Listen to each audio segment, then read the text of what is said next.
Hey, welcome back to another episode of This with Krish show. I'm your host, Krish Dhokia. Now, before we get into the show, I just wanted to stop and reminisce and look back at the last 90 days, believe it or not, a little north of 90 days since we started this show. So this is episode, I believe, 65. I'm starting to lose track. I think we might start back at 1. I don't know.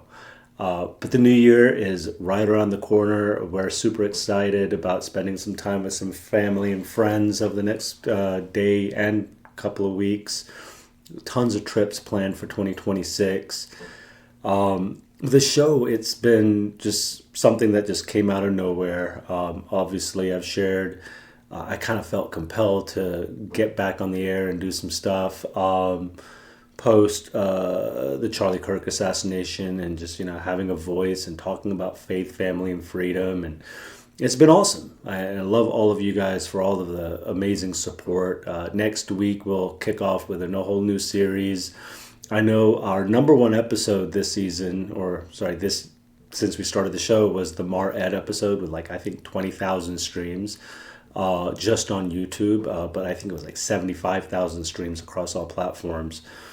We had some other episodes recorded, my wife and I, but the footage got, I guess, corrupted. So we will be recording those. We're about to hit 4 million views on our website. I think we're 1.2 million streams total. We're about to hit 250,000 streams just on YouTube. Let's get into the episode, okay?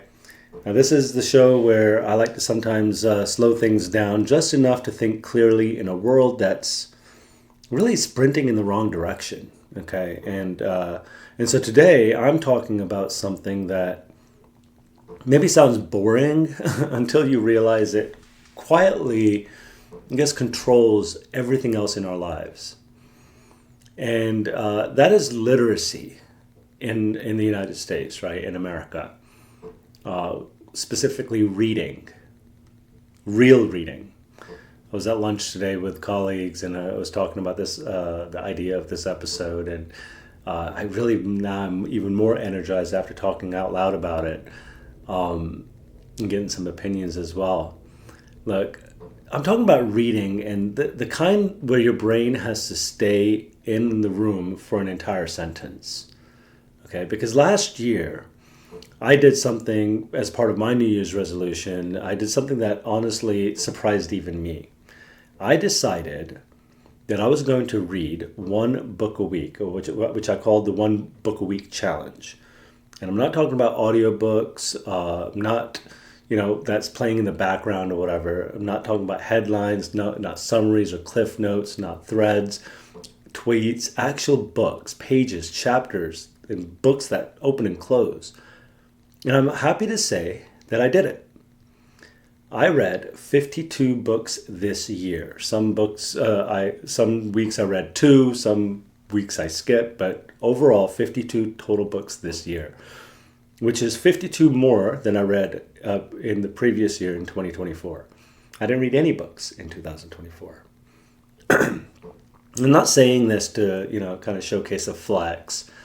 I'm saying this to confess, because like most adults, I used to tell myself I was way too busy with my career, with life, and what have you to read. What I really meant was my attention span had been kind of mugged in a dark alley by my iPhone. And I could feel it happening to my brain, right? I was skimming everything, and we all are guilty of this. I was more impatient. I was reacting faster than I was thinking. I was consuming so much more content than ever. And somehow I was understanding even less of that content. Now, if you're listening or watching and thinking, man, that sounds familiar, well, then you're not alone and you're not broken. You are human, and you are likely living inside of a system that is designed to fracture your attention. So that's what this episode is about, right? It's about two things at once. First of all, right, or first, what reading or real reading has changed in me and in my life, in my home, in my kids, in my faith, and in my leadership, literally everything. And the second thing I'll be talking about today is the uncomfortable reality, right? Reading and literacy in the United States, in America, is declining.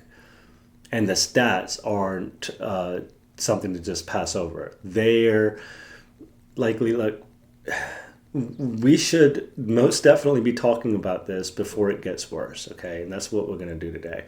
Because literacy isn't about sounding smart, okay? Literacy is, what I like to say, literacy is about freedom. Literacy is about discernment. I've used discernment in probably 50% of my episodes, just saying.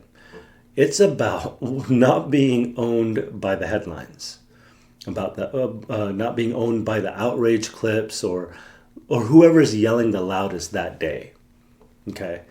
And if you're thinking to yourself right now, right this second, Krish, I can read. I believe you. But a lot of us can technically read, but still don't practice reading in a way that builds depth and patience and thinking. So let's start with something that I guess happened to me about 10 years ago. Okay. So back when we were living in Atlanta, I think my wife and I were engaged, but my now wife Shannon and I we got invited last minute to a gala fundraiser by my CMO, my boss at the time. And when I say last minute, I mean it was like 5 p.m. Hey, are you free tonight? Do you guys want to come to this kind of thing? It was super last minute because it started in like 2 hours. So I called my wife. And I didn't really know what the gala was even about. He just handed me the tickets, or maybe he said meet us at the front door, or whatever it was. And if I'm being honest, when I called my wife, our first thought was, or was not, about the meaningful cause that this gala fundraiser was about. It was more like, hey, Shannon, you want to get dressed up? And she's like, oh, are you going to wear a tux? I'm like, yeah, let's go. So of course we said yes, and we walk into this beautiful venue. I think it was I think that is what they call the Fashion District in Midtown Atlanta, or West Midtown. Beautiful venue. It was formal. It was elegant. Everyone looked important. And as the night unfolded, we realized that it wasn't just a fancy dinner silent auction. Okay, it was a literacy guild fundraiser. And, we sat there with my boss and his wife, and we all looked snazzy, and speaker after speaker gets up and starts sharing stats and numbers and stories that really hit me sideways. Okay, they weren't talking about some third world country. They were talking about America. Okay, they were talking about grown adults, grandparents and parents and kids and families and just people living here in the United States. And the stats were just wild, right? They talked about how roughly 1 in 5 adults in the United States struggles with basic literacy, okay? And how tens of millions of Americans have difficulty reading. Okay, difficulty reading things like contracts or prescriptions or instruction manuals. Well, I have problems reading instruction manuals. I read fine, but or even bedtime stories to their children. And it's not a language barrier. It's these are English-speaking people that can't read English well. And around 43 million adults in America have lower than proficient literacy skills. 43 million. I remember sitting there dressed up, eating whatever we were eating and just realizing something super heavy, right? The people this fundraiser was for weren't in the room, okay?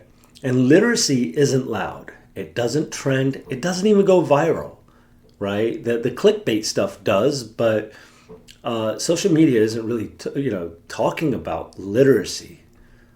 And its absence is absolutely devastating. My wife is an educator. She's also a third grade English teacher. And so this hits home for her as well.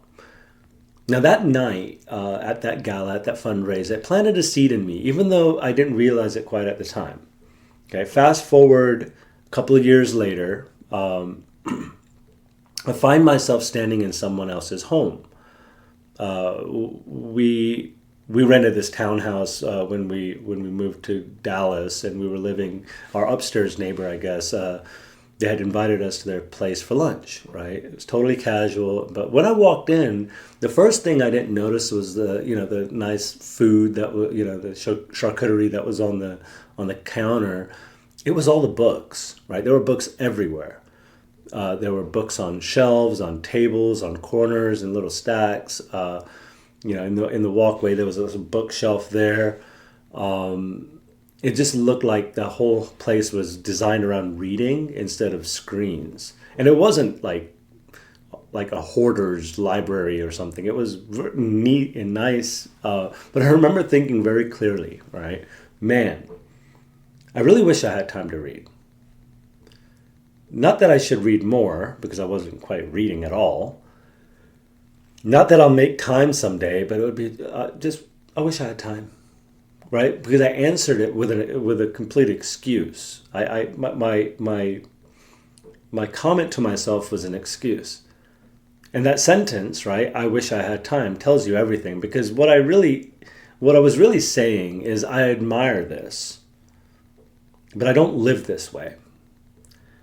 Which is sad. So quick shout out to my buddy Uriah and his amazing wife Laura Matthews, who live out in Florida now. Because, Uriah, if you're listening, hopefully you are, you may not even know it, right? But that moment stuck with me, right? Your home felt calm. It felt intentional. It felt grounded. And books were part of that atmosphere. And sometimes inspiration doesn't shout. Right? Sometimes inspiration just sits on a shelf. It really does. My brother-in-law is another one. When he and my sister got married or what have you, and I remember all the books, and I was just always kind of awe-inspired that he had all these books, and he would actually read them. They weren't just props and decor. All right. Now, let's fast forward again. Okay, last year, I finally stopped wishing and decided to act. And that was maybe one of two New Year's resolutions I kept. The other one was to stay in shape and get in shape. And thankfully I've kept that resolution promise to myself as well. But the resolution was one book a week. And something changed, not overnight, but quietly and consistently. Because reading really slows you down, right? In the best way possible. It really slows you down. When you read, you end up practicing staying present, right? You practice finishing. Right? How many tasks and things do you start and not finish? And this is something that you can easily finish, and the accomplishment and the feeling is great. Love it. You practice not being rewarded like you do on TikTok or whatever every 3 seconds with something new and fresh. Just consistency. After a few weeks, right, I swear my brain felt quieter. Not bored, not empty, quiet. Like I wasn't constantly maybe chasing stimulation. And it's funny, it's when I really got in the groove of reading this year, other things became clearer as well. Things that changed. I changed my place of employment. I became more present with my family. It was awesome. But also, it changed how I listen. It changed how I respond and how I think and how I pray. Because if you can't focus long enough to read maybe a chapter in a book, how are you ever going to just focus long enough to build on your marriage, right? Or build your career or your company or a family, and most importantly, a life with integrity. So this year I carved out physical. Actually, I had already done this. It looked cool, which is a reading room area with a library vibe. It's kind of Victorian British kind of look and feel. This is where I actually started recording this podcast, downstairs, that area. And it's a place that says in our home, we do books. Just like that, example I gave you earlier. And let me tell you something, holding a physical book, boy, it hits different. When it's a good hardcover book, it has weight, it has presence, so it doesn't buzz in your hand like a phone. It doesn't notify you with push notifications. It doesn't tempt you. It doesn't tempt you to maybe keep scrolling. A physical book is honest. Page one, right? And you're either in that book, or you're not. And, and my kids, right? I'll tell you, my kids see it. They see me reading, and it's changed something in them, and they kind of want to read too. Now, I've done a whole episode about my son's dyslexia and his challenge with reading, and he's doing awesome. He just read a whole book to me this evening. My daughter will literally walk up to me and interrupt me while I'm reading. She'll be holding a book like she's the CEO of Storytime Incorporated, which is not annoying. It is absolutely 1,000% adorable, but also a little bit disrespectful. But anyway, we love it. Being in love with reading at a young age is so detrimental to their foundation, because my daughter is already associating books with attention and with connection and with love. And in the evenings, we read the kids' Bible together, right? To my daughter and my son, we'll get some fruit and we'll just sit in that reading room. And, we read it, and not perfectly, and maybe not every single night, but consistently enough to matter. Because, faith comes by hearing, and hearing by the word of God. If we want our children to love Scripture, it truly has to live in your home. And I'm not preaching, but maybe I am. I don't know. Like, it's not about just showing up on Sundays. Okay, so let's talk about America for a minute, because that's my favorite topic. You know that. Because the data does not lie. Real quick, you've seen the Nick Shirley investigation with the Leering Center daycare in Minnesota, and I just thought to myself, how horrible that someone printed that sign and it's spelled wrong. Now, but let's talk some stats, right? 4th grade and 8th grade reading scores are lower in America than they were just a few years ago, pre-COVID. 12th grade reading scores are the lowest ever recorded in the United States, or at least since they started recording it, right? Reading for pleasure amongst Americans has dropped dramatically, especially over the last 20 years. And if you recall, 20 years ago, I think it was, maybe 25, 30 years ago, is when the Reagan administration really took a stamp at the Book It Club with Pizza Hut and all that. Teenagers average single-digit minutes a day reading. And it's probably just the caption on a TikTok. And here is why that matters, right? When literacy declines, inequality grows. We talk an awful lot about inequality in the United States, but the root causes, we don't. Because literacy is leverage. It really is leverage. If you can read well, you can almost learn anything you want to. You can teach yourself, you can pivot careers, you can understand money and systems and contracts and truth. If you cannot read well, okay, the world becomes a hazy maze with just an abundance of traps. Now, here's something else. I guess over the, I'm just getting a little frustrated just talking about it. But something I've noticed, right, over the past couple of years is that some of the most impressive thinkers, right, that I know, that I follow, that, I look up to even across politics, across business, across faith, they're all deep readers. Something called autodidacts. And I did a whole episode about autodidactism earlier on in this show. back in, I think, September, October. But listen, autodidacts are people who teach themselves. Okay. Think of people, okay, and this might be unpopular for many of you, but not with me. Think of people like Charlie Kirk, right? Whether you agree with him or disagree, one thing was truly undeniable. He was a good reader. He was well read. You hear in the way he processed questions, how he responded, instead of these irate reactions that many would have. Same with people that I work with or have worked with, right? Even currently, personally, right?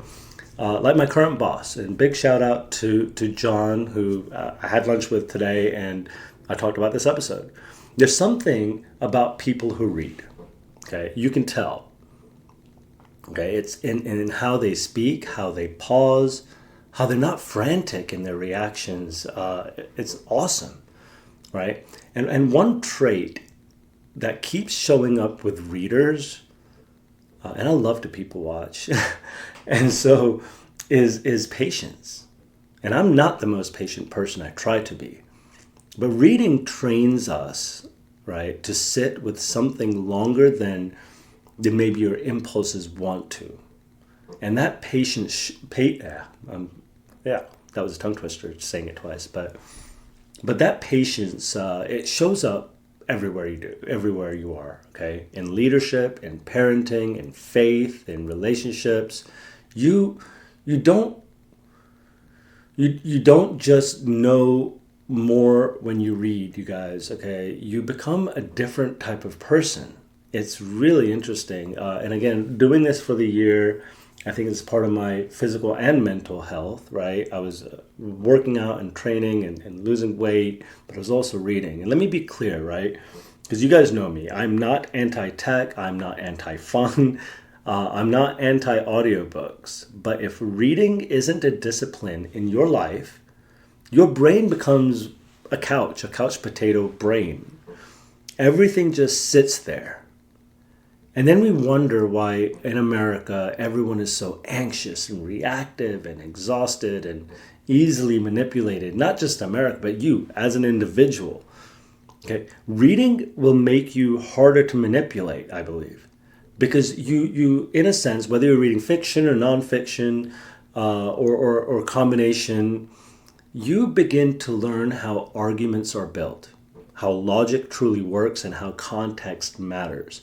And you stop being owned by these, again, I love TikTok. I'm on TikTok. You might be even watching a clip of this on TikTok.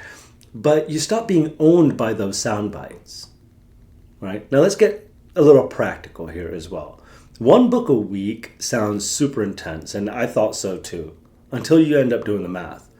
Because that's only about 30 to 45 pages a day. And depending on your speed of reading and your comprehension of it, it's really just replacing one of your scrolling TikTok or Instagram reel sessions. It's maybe an episode of whatever mind-numbing television you were going to watch, right? It replaces, 30 to 45 pages replaces all the multitasking that you pretend is actually relaxing, which it's not. You don't find time to read. You just don't. You protect it. You protect time to read. You don't find it. Just don't. It's there. And I'm going to speak to the parents a little bit because this part matters, right? Parents, if reading is down in America, which it is, the counter move isn't, I guess, yelling at your kids about how much screen time they have and TV they're watching while you're sitting there staring at your phone. Okay, it is truly modeling. And that's why, like I said earlier, when I'm sitting there reading in the reading area or room or whatever, the kids see it and they want to do the same. Okay, if they see you reading becomes normal to them. It's like, oh yeah, dad's just reading, mom's just reading. Not on the laptop, not on their phone, but with a book, right? If they don't think it's normal, then lectures won't work. Children imitate who you are, not what you say. Now let me say something even maybe a little bit more bold. I personally and you shouldn't either, want to live in a country where people cannot read deeply, right? I don't want to live in a country where the loudest person wins because the patient people stopped reading. Okay, this is kind of like a silent war. This is like the art of war type of stuff. Okay, I don't want to live in a country where everyone is one headline away from a complete and utter meltdown. I want, and you should want as well, to live in a country of thinkers, of bold thinkers, of builders, of learners. And you know where it starts? In your home. In your home. That's where it starts. That's it.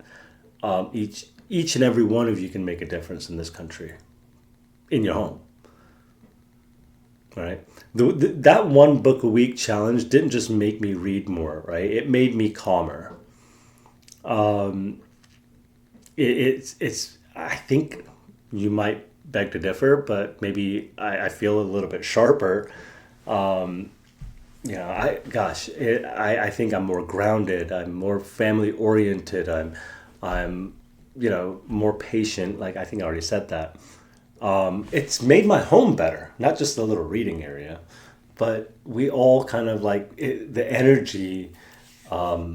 It just bounces off of each other. So here's my encouragement to each of you: pick up a book, any book.